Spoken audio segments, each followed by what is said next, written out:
நான் இந்த இன்னொருத்தருக்கு கீழே வேலைக்கு போறது மிகப்பெரிய தருத்திரம்னு சொல்லி ஒரு சத்சங்கத்துல பேசினேன். அது ஒரு ஷார்ட்ஸா ரீல்ஸா பல சேனல்ஸ்ல போட்டிருக்காங்க. அதுக்கு கீழே அத்தனை பேர் வந்து கம்ப சுத்திட்டு இருக்காங்க.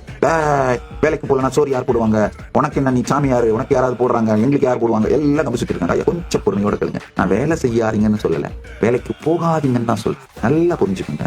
இன்னொருத்தருக்கு கீழே வேலை செய்யறது இல்லையா, உங்க வாழ்க்கைக்காக நீங்க திங்க் பண்றத பிரான்சைஸ் பண்ணி விட்டுறீங்கயா.